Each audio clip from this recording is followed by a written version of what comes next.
Okay. When we talk about nuclear equation, in the nuclear equation, the mass of the particle is going to change. The number of protons or neutrons is going to change, and lots of energy is going to be released. And the reason we are getting release of energy, because it's always just like every time you have like exothermic type of process, you have the high energetic particles changing to lower energetic products. So your reactant have higher energy than the product. But when it comes to the nuclear reactions, the mass is changing. So the mass of the reactant is changing. When the mass is changing, the mass is going to change to energy, and that is going to be following the E equals mc square, where c is the speed of the light, 3.0 times 10 to 8 meter per second, and m is the kilogram of the particle that is going to the amount of the mass that is going to change to energy. So because this is a huge number, a lot of energy is going to be released.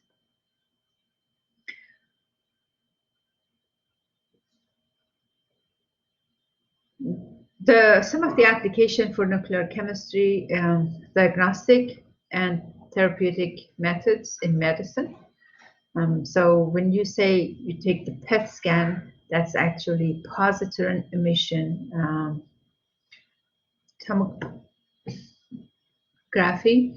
So PET scan is using nuclear reaction, and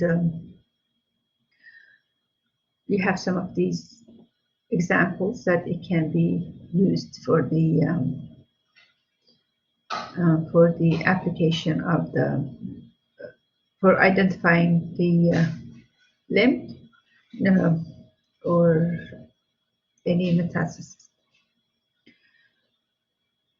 This diagram, the line is this straight line is showing if you had n equals z, that is the number of neutrons equals the number of protons in the nucleus of the atom. Deviation from that is going to make the atom to be not stable. So if it's deviated up to here, that means it's the number of neutron is much greater than the number of protons, and that makes the element to be unstable. Any element that is with the atomic number greater than 83 is unstable, and that is going to be radioactive. So these elements in the periodic table with the atomic number greater than 87, they are actually synthesized elements. They are not naturally occurring elements, and they are not stable, and they can go through the nuclear they have nuclear reactivity, which they are going to go through the nuclear reaction in order to change that number of proton or neutron to proton ratio. With the mass number of 56, that's another kind of landmark there. With the mass number of the 56 is the most stable of the nucleus. So we can also, that's another reference number. That means the binding energy per nucleon is the largest. That means the most stability. And then after that, it would decrease. And the binding energy per nucleon is going to decrease. That means it's easier to go through changes. In a nuclear reaction, the common particles that and the energy involved in the nuclear reactions, you could have alpha particles emission. When alpha particles are released, basically from a nucleus, if alpha particle is released in the reaction, basically 4 units of mass is going to be decreased, then atomic number is going to be decreased by 2, because alpha particle is very similar to helium 2. That means you have the helium or helium 42 with the number of neutrons being 2 and number of protons 2. So if any particle, any reaction involves emission of alpha particle, the mass number is going to decrease, number of protons also, the number of neutrons is going to also decrease. So high energy helium nuclei consisting of 2 protons and 2 neutrons. This is the nature of the alpha particle. For beta particle, basically they are electrons. So if beta particle is released, there would be decrease in number of protons. Number of protons is going to change. So there is no mass, but the number of proton is going to change. And when it comes to positron, number of proton is going to increase. So you have the positron is the +1, that's 1 proton and 0 neutron or 0 mass. So particles with the same mass as the electron, but with 1 unit of positive charge. So this, when you have the emission of positron, or you're using positron to bombard or attack another nucleus, that's the particle. It's basically just like an electron, but with 1 positive charge. Proton, it's 1 proton. So the charge of positron is positive. The proton is positive, which is the nucleus of the hydrogen atom. So this is just the nature. So why do we need to know this? Because if it says alpha particle was emitted, then in the balancing equation you are going to use alpha with 2 and 4, and then the reactant and the product is going to have balance mass and balance number of protons and number of neutrons is going to be balanced on both sides. Neutron is neutral, and then you have your particles that equal to the proton, but no charge. There is no charge for it. Gamma particles are just energy, so there is no mass or charge for that.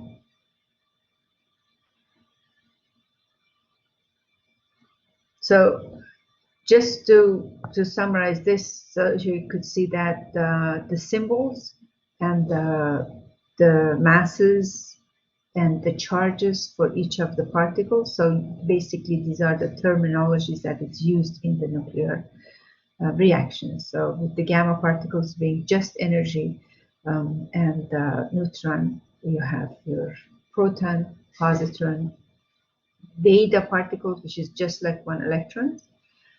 Each beta particle is just like electron, and then you have your alpha particles.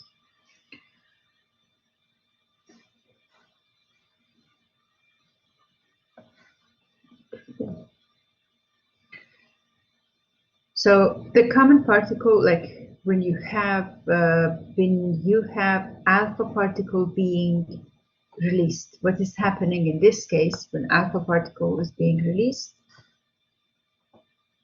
The product is going to have 4 unit mass smaller than the starting material. So uranium-238, when it releases alpha particle, it would change to thorium-234. Basically, atomic number is going to be decreased by 2, and the mass number is going to be decreased by 4. So in the periodic table, when you look for the uranium, then in order to write what is the product, you go 2 unit down, 2 atomic number down, and then you find your thorium. and that would be the element that is the result of this reaction. And since the alpha particle has the mass of 4 units, the mass of the thorium is going to be 234. So uranium is going to, so uranium 238 is going to give you alpha particle 24 and the thorium of 234. So 238 equals 4 plus 234. And then this unit, the number of the protons for uranium is going to be 2 units higher than the number of protons for thorium.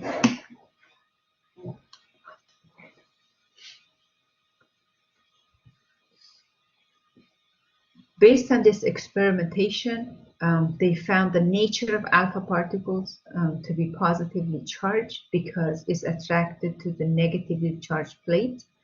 This was the experiments that just was trying to find out what type of charges alpha particles, beta, and gamma they have. So when there's a radioactivity, you have this radioactive substance is going to release these, and then you have your beta particles attracted to the positively charged plate. That means they have negative charge. So that information, we already talked about the information because we know that beta particles, just like electron, they have negative charge. Gamma particles, they move straight with no deviation, no attraction to the positive or negative. So they have no charge, it's just energy. And then alpha particles were attracted to negatively charged plate, and that means that they were positively charged. So the charge of these particles were determined based on this experiment of the lead block experiment, or the radioactivity passing through the electrically charged plate and looking at the direction which way the beta particle or alpha particles are moving. So since gamma particles were unaffected, that's why it means that it's no charge for them. So in alpha decay, atomic number is going to decrease by 2 units, and the mass number is going to be decreased by 4 units. Okay, because alpha particle takes care of 2 atomic number and 4 atomic mass. The total number of atomic mass on the product side should be equal to the total number of atomic mass on the reactant side. Same thing for the number of protons. So number of protons, here you have Z minus 2 plus 2 equals to Z. The reactant and product side, the atomic number is the same. So when you have a beta decay, as a result of the beta decay,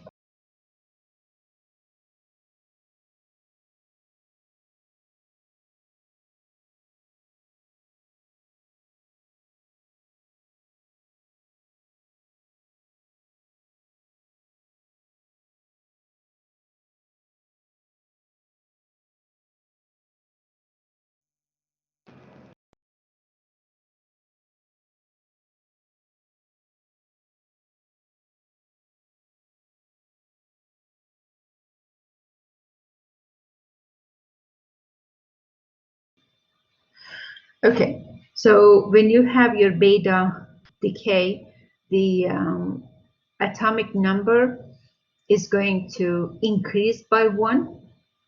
So when the atomic number, the Z, increases by 1, basically the ratio of protons to neutrons, or neutrons to protons, is going to decrease because you are increasing the number of protons. The unstability of these particles is due to the fact that they have too many neutrons and not enough of the protons to get to that straight line where the number of protons and neutrons are the same.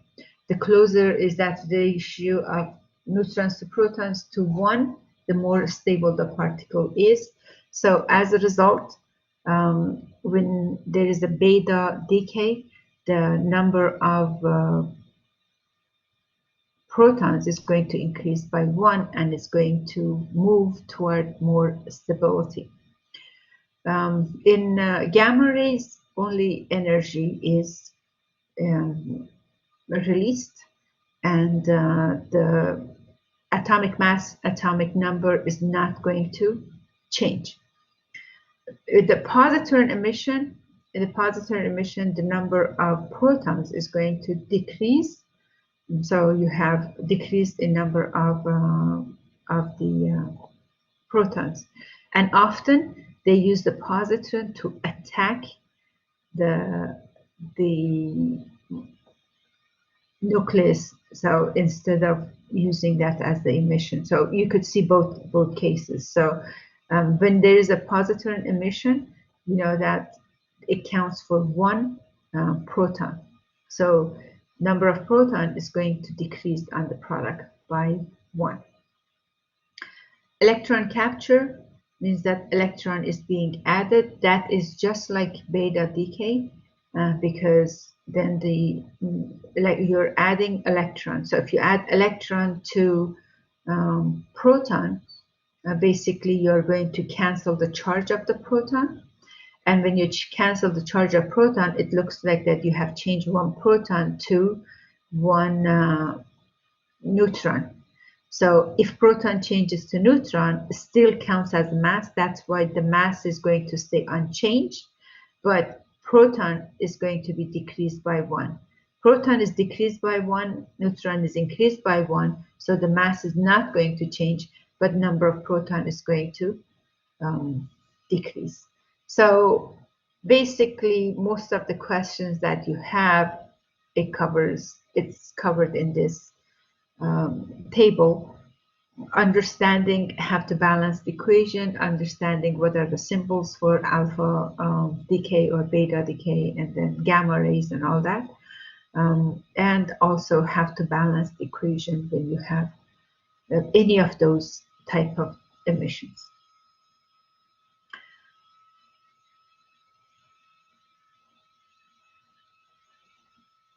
That's another, just showing the application of the positron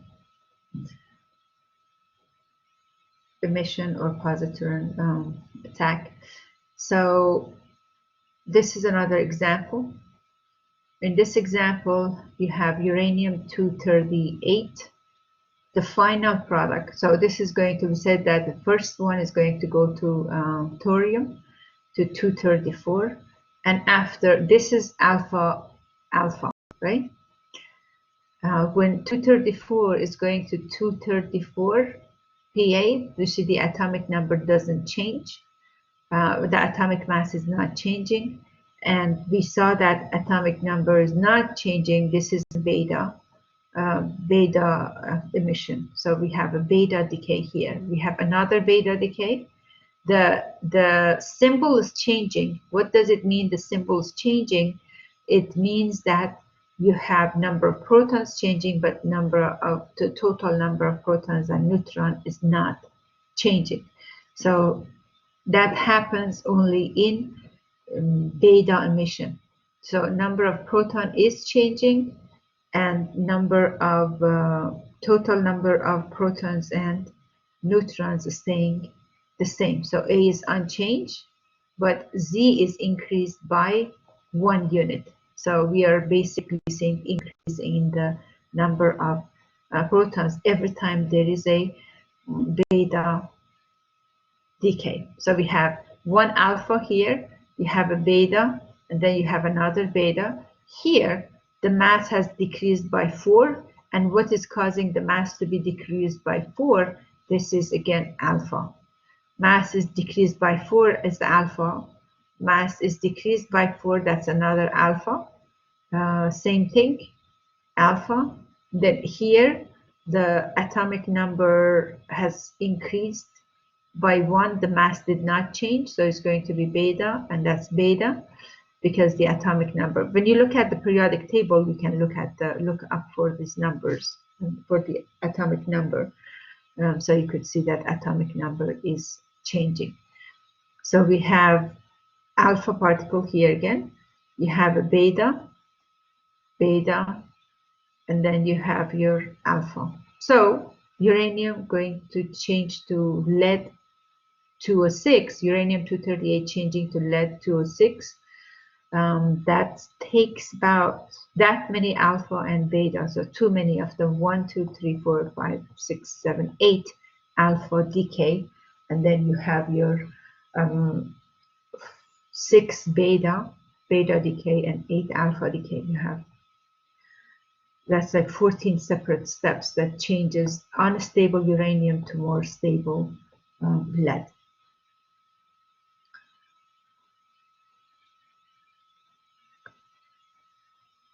And in every step, energy is released. Another term that you want to know in the nuclear reaction is half-life. What is half-life? Half-life is the time that it takes for your substance to reach half of its original mass.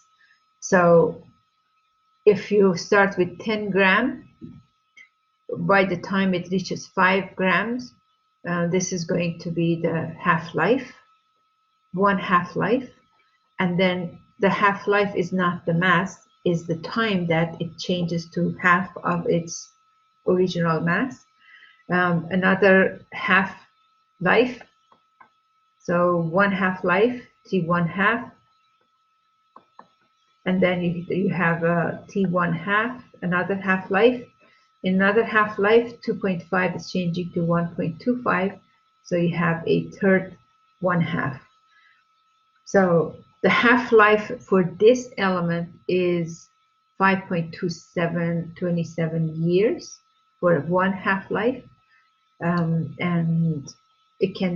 this can be used for dating, like putting the date on the object when they discover, if it's not too old. And if it's too old, then they have to use a different element. A different element can be used. And what type of element? You have to find another radioactive element that has longer half-life. With the longer half-life, then you can date older substances.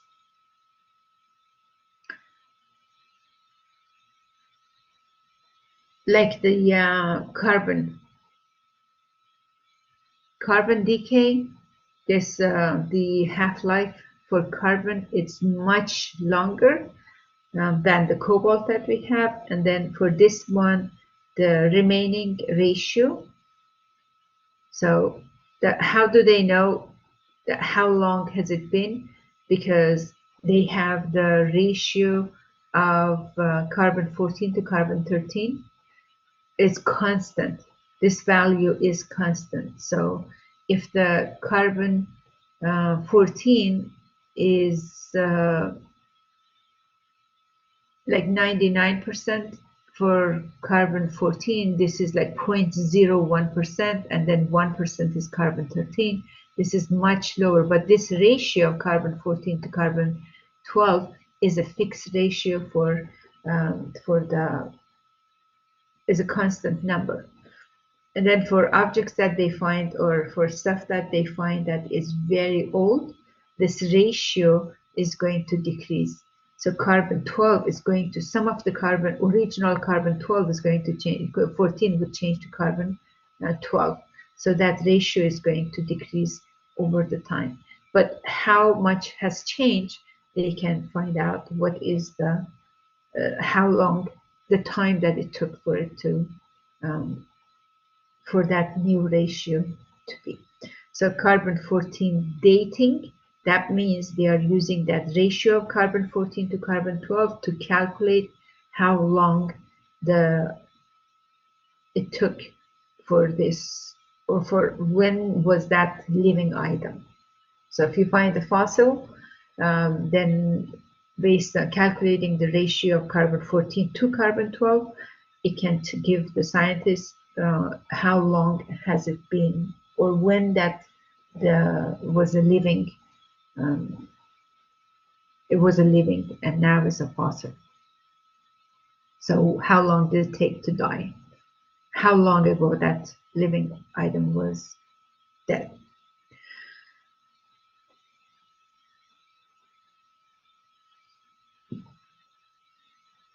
When you have like a neutron hitting a nucleus, it's going to, this neutron basically this is explaining the fusion. That's another term that we said that in this chapter, or is part of this chapter.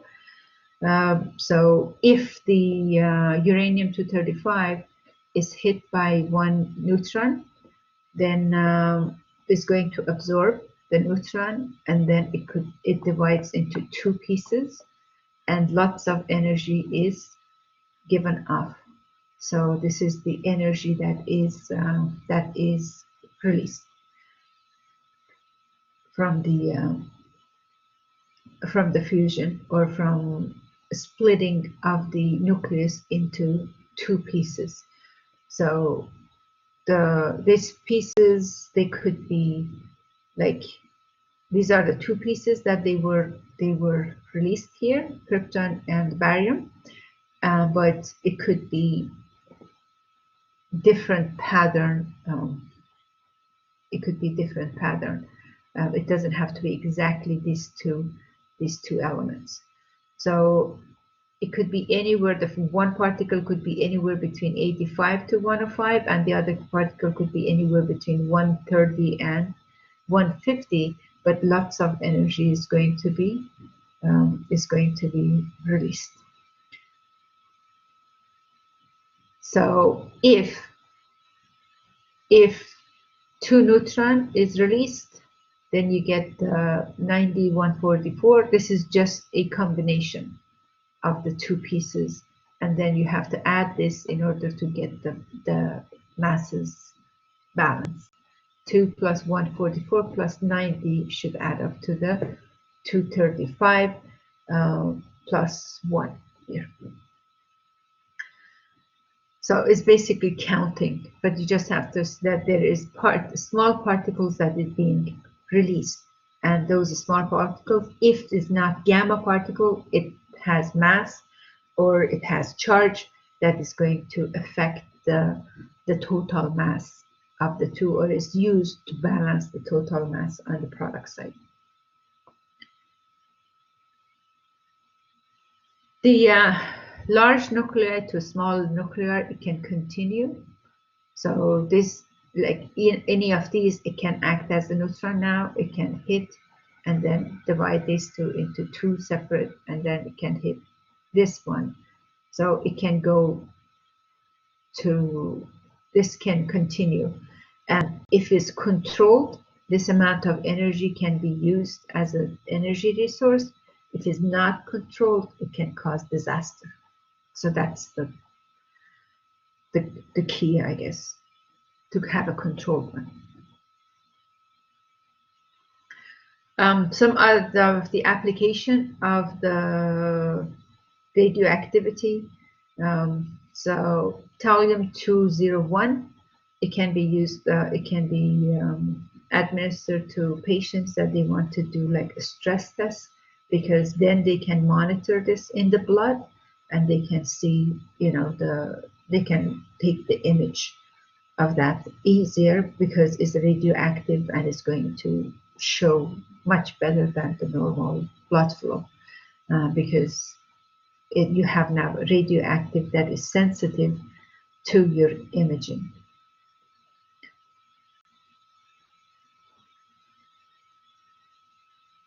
So cobalt 60 machine, that was one of the examples that the fusion can take place, or the beta decay can take place, and the energy that is given, it's enough, so it's matching the amount of the energy. So this is like a more of a controlled reaction that is using to treat cancer.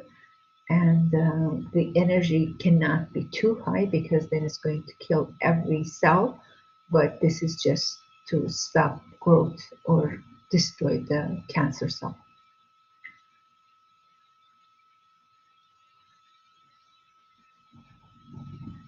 With the with the focusing on the target value, the target cells only. So when cobalt changes to nickel, see the change, the overall change is number of proton has changed, has increased. So this is the nuclear reaction. Your element is changing, because in regular wet chemical analysis, your element doesn't change, only combines, its composition is going to, of the compound is going to change. It is a rearrangement of the atom, but in nuclear reaction, the actual atom or the nucleus of the atom is changing. But you find that the nucleus is number of proton and number of neutron, and number of proton, it gives you the symbol for the element, but as a result of nuclear reaction, the symbol for element is changing because the number of neutron and proton is going to change.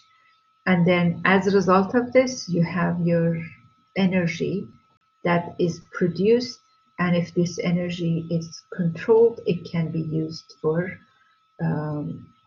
benefit in medicine, like a radiation therapy and others. It can be used, it could also be used for the examining luggages at the airport. It can be used for preservation of the food. Preservation of the food, basically when they scan the, when they radiate the food, they are trying to kill all the bacteria, fungus, or anything that it can get the food. You know, it can affect the quality of the food and the shelf life of the food. And the disadvantage of that, it can be, you know, where you can research about it. But the advantage of that is that it's increasing the shelf life and the quality of this while it's in the store, I guess. So that's another application for the nuclear reaction. Scanning the luggages, so I guess they are looking for certain elements or certain items, and then they can do the X-ray. Basically, based on the X-ray, they see the image, and then based on the shape of the items that it's inside the luggage, they can then open the luggage and check what's in there.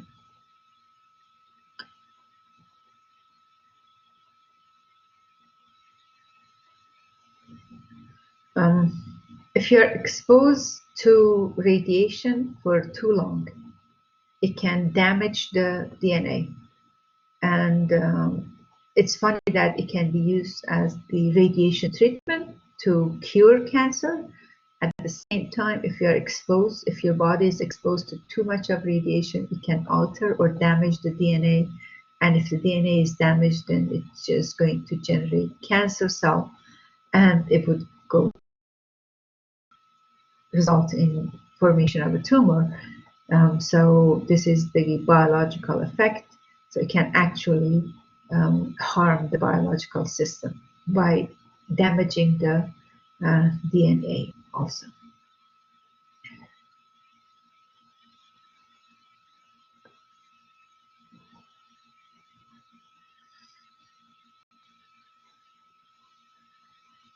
So we have like a direct effect and the indirect. We have the indirect effect. The indirect effect would be that when water is radiated, it can change to H2O plus, and if you have H2O plus, is going to combine with H2O, and then H2O, 2H2O is going to give you H2O2, and then that H2O2, the peroxide that is forming, is going to be harmful to the biological system. So hydroxyl radical that is forming, so H2O O2 can give you HOO with the one electron. When you have one electron on the species, like a single electron, unpaired electron, it makes this unstable. And when it's unstable, it's in this case, it's actually known as a free radical. And free radicals are very reactive, and it can cause damage to DNA also, which is like an indirect effect. So if an indirect effect, it can the radiation can harm or damage DNA. In indirect, it can generate a piece that is damaging to DNA. Penetrating power of different particles.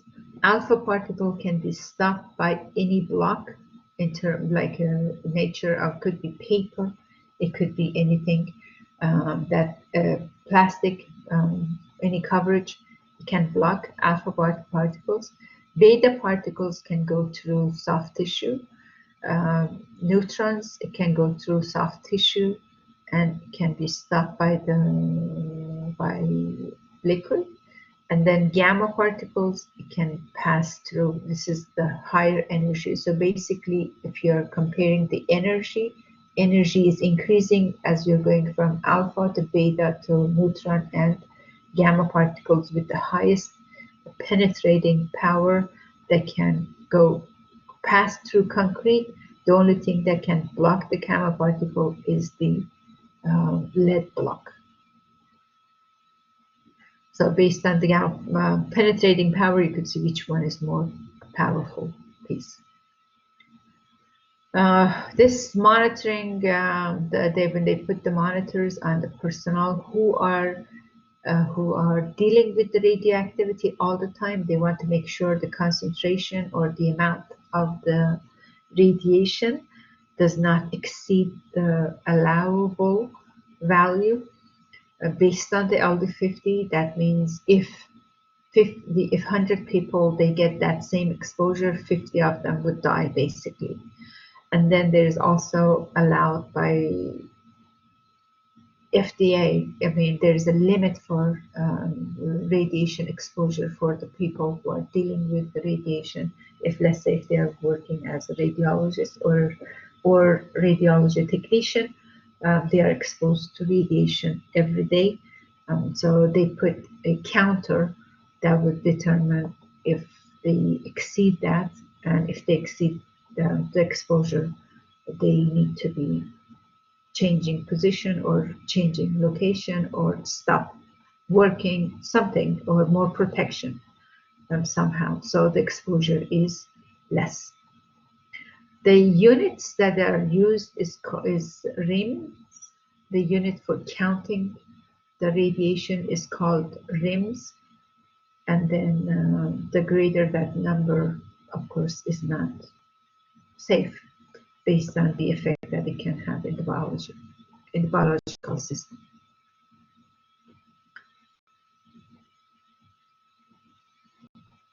The annual radiation for a person in US is 620 millirem.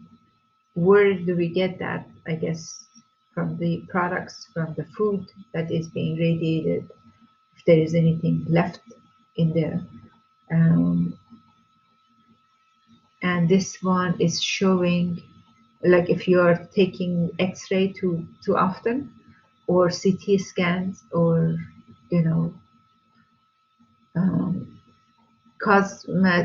cosmic rays.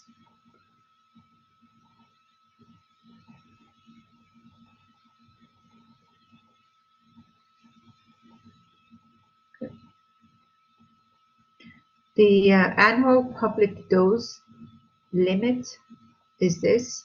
So if you get more than that, is not going to be for public. And then you have the nuclear worker. So people who work in the planets, they would nuclear planet. They put higher number for them because it's unavoidable. Okay, I'm going to post the sample problems, and then you will work on the sample problems for calculation also for this. So you have some just introduction to theory, and then you also have some sample problems that you can apply that for the problem solving for the nuclear reactions.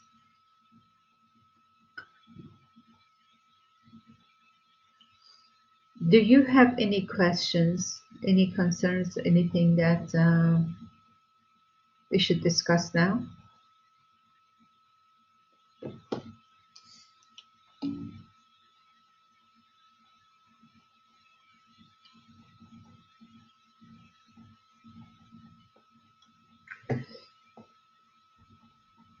Okay, no questions. Perfect. If you don't have any questions, I'm going to thank you. If you don't have any questions, I'm going to stop this recording and I'm going to post it along with the other video that is dealing with the calculation for nuclear reactions. So you have access to both.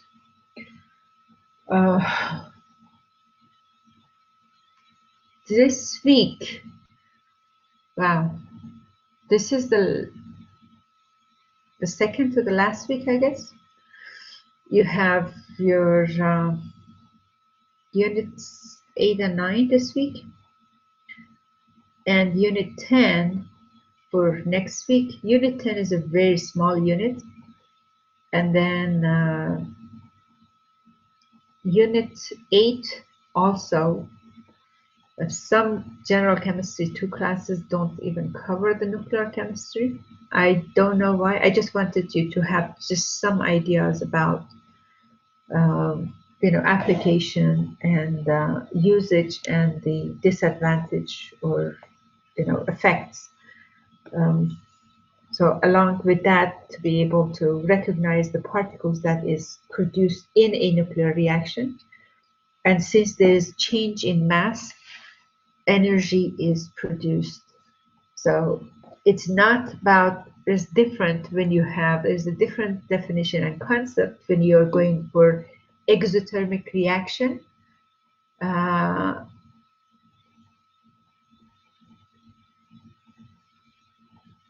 The exothermic reaction versus endothermic reaction is in exothermic reaction, you have your reactants higher energy than the product, this amount of the energy. We are talking about like kilojoules or joules of energy. It's not much. It's going to increase the temperature of 100 grams of water by like 2 degrees, 3 degrees. But when you're talking about energy coming from nuclear reaction, the factor that we talked about, 3.0 times 10 to 8 meter per second. This is the speed of the light that is going to multiply by mass that gives you the energy. This is the E equals mc square, sorry, converting mass to energy. Because of this factor of the C value, the amount of energy released in a nuclear reaction when there is change in mass, it's huge. So you can't compare that really to regular exothermic reaction. It's a lot. And they are not using it for that. I'm not saying that don't worry about this, but I'm saying that you may not get a lot of questions if you're taking like a PCAT or MCAT from the general chemistry part. But I want to make sure that you have an idea because of the application in medicine. Please. You have a question about the exam 4. Exam 4 I created late. I created like recently, yesterday, and I haven't added to that. But if you look at the calendar or exams and quizzes, yes, it's there. And it's going to start on Friday, I believe. It's open for like 3 or 4 days. It's going to be in, what is it? It's going to be in the honor log. So it's a monitored exam again, proctored exam again, and it's there. and I will put it into the exam folder right now. So it solves the problem. It's there, but it's posted already. I posted last night because I had to create one. Is there any other question or concerns that you might have?